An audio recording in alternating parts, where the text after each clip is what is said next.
ಎಲ್ಲಿದ್ದೀರಪ್ಪ BJP ನಾಯಕರೇ, ಇನ್ನಾದ್ರೂ ಕಣ್ಣು ಬಿಡಿ ಅಂತ ಜನ ಕೂಡ ಕೇಳ್ತಾ ಇದ್ದಾರೆ. ಯಾಕಂದ್ರೆ ಕುಂಭಕರ್ಣ ನಿದ್ದೆಯಿಂದ ಮೇಲೆ ಇಳಿ ಜನರ ಸಮಸ್ಯೆಯನ್ನ ಕೇಳಿ ಆಲಿಸಿ.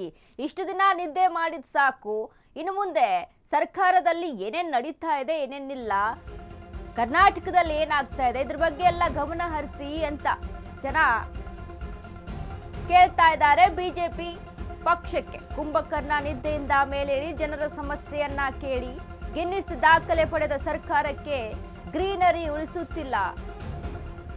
ಬಿಡಿಎ ನೆಟ್ಟಿರುವಂತಹ ಸಸಿಗಳು ಈಗ ಒಣಗಿ ನಾಶವಾಗಿವೆ. ಖರ್ಚಾಗಿದ್ದು 1-2 ಕೋಟಿ ಅಲ್ಲ, ಬರೋಬ್ಬರಿ 88 ಕೋಟಿ ರೂಪಾಯಿ. 88 ಕೋಟಿ ರೂಪಾಯಿ ಅಂದ್ರೆ ಎಷ್ಟಾಗುತ್ತೆ ಗೊತ್ತಾ? 44,000 ಕುಟುಂಬಗಳ 1 ತಿಂಗಳ ಜೀವನ ನಿರ್ವಹಣೆಯ ಹಣ ಅದು.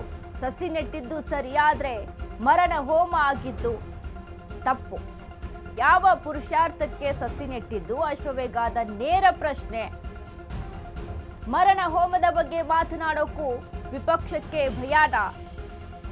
ಡಿಕೆ ಶಿವಕುಮಾರ್ ಸರ್ಕಾರಕ್ಕೆ ಪ್ರಶ್ನೆ ಮಾಡೋಕೆ ಭಯಾನ. ಈ ಬಗ್ಗೆ ವಿಪಕ್ಷದಲ್ಲಿದ್ದೇವೆ, ಪ್ರಶ್ನೆ ಮಾಡಬೇಕು ಅನ್ನೋದನ್ನೇ ಮರ್ತಿದ್ದೀರಾ ಹೇಗೆ? ವಿಪಕ್ಷ ನಾಯಕರಾದಂಥ ಅಶೋಕು, ಬಿಜೆಪಿ ರಾಜ್ಯಾಧ್ಯಕ್ಷರಾದಂಥ ವಿಜೇಂದ್ರ ಎಲ್ಲಿದ್ದೀರಾ? ಕಾಣಿಸ್ತಾನೆ ಇಲ್ಲ. ನಿದ್ದೆ ಮಾಡ್ತಾ ಇದ್ದೀರಾ? ಕುಂಭಕರ್ಣ ನಿದ್ದೆಯಲ್ಲಿದ್ದೀರಾ ಅಂತ.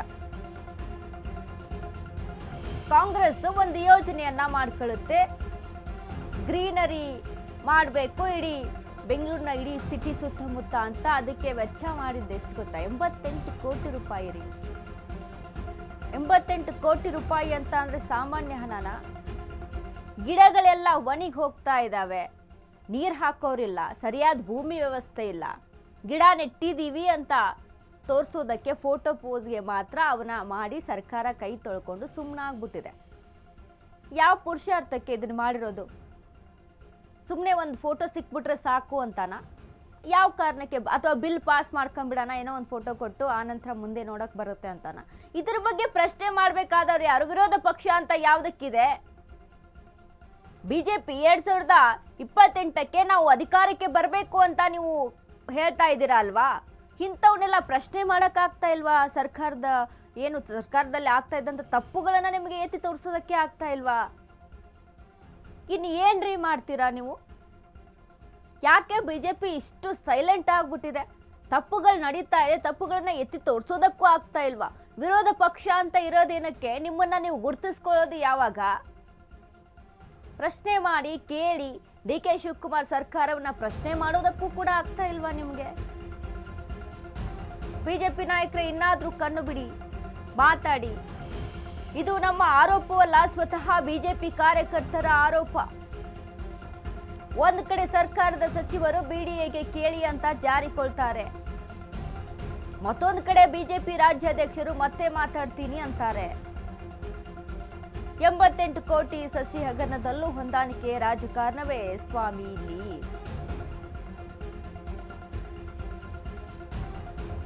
ಬಿಜೆಪಿ ನಾಯಕರೇ, ಕಣ್ಣು ಬಿಡ್ರಿ, ಕೇಳ್ರಿ, ಪ್ರಶ್ನೆ ಮಾಡ್ರಿ, ಸರ್ಕಾರವನ್ನ ಪ್ರಶ್ನಿಸ್ರಿ. ಯಾಕ್ರಿ ವಿರೋಧ ಪಕ್ಷ ಅಂತ ಇದ್ದೀರಾ? ಮುಂದಿನ ಬಾರಿ ಅಧಿಕಾರಕ್ಕೆ ಬರಬೇಕು, ಸರ್ಕಾರ ನಮ್ಮದೇ ಆಗಬೇಕು ಅಂತೆಲ್ಲ ಕನಸು ಕಟ್ಕೊಂಡು ಕೂತಿದ್ದೀರಾ ಅಲ್ಲ? ಯಾಕೆ ಯಾವುದನ್ನು ಪ್ರಶ್ನೆ ಮಾಡ್ತಾ ಇಲ್ಲ?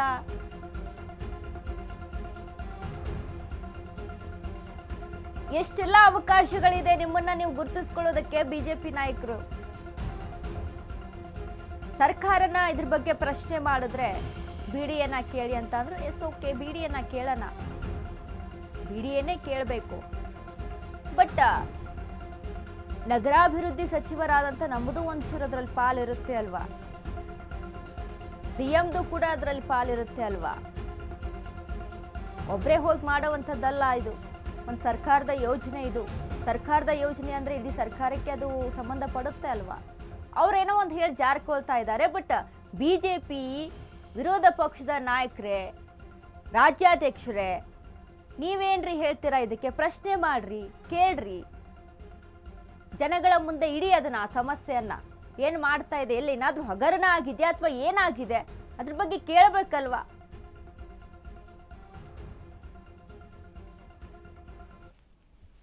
ಕಾದ್ ನೋಡೋಣ ಎಲ್ಲವೂ ಕೂಡ. ಸರ್ ಮೊನ್ನೆ ಕೆಂಪೇಗೌಡ ಜಯಂತಿ ದಿನ 15 ಲಕ್ಷ ಸಸಿಗಳು ನೆಟ್ಟರು, ಅದೆಲ್ಲ ಒಣಗಿದೆ ಸರ್. ಈಗ ನೀರು ಹಾಕೋರು ಕೂಡ ಇಲ್ಲ.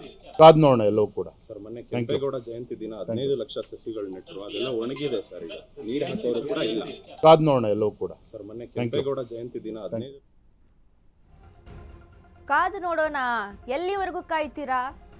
ಮತ್ತೆ 2028ರಲ್ಲಿ ಮತ್ತೆ ಕಾಂಗ್ರೆಸ್ ಸರ್ಕಾರ ಅಧಿಕಾರಕ್ಕೆ ಬರೋವರೆಗೂ ಕಾಯ್ತೀರಾ?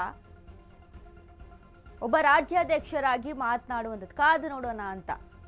ಏನ್ರಿ ಕಾದು ನೋಡ್ತೀರಾ ನೀವು? ಅಲ್ಲಿ ಕಣ್ಣು ಮುಂದೆ ಕಾಣಿಸ್ತಾ ಇದೆ ನೆಟ್ಟಿರುವಂಥ 88 ಕೋಟಿ ರೂಪಾಯಿ ಖರ್ಚು ಮಾಡಿ, ಕೋಟಿ ಹಣವನ್ನ ಖರ್ಚು ಮಾಡಿ BDAಯಲ್ಲಿ ಸಸಿ ನಾಟಿಯನ್ನ ಮಾಡಿದೆ.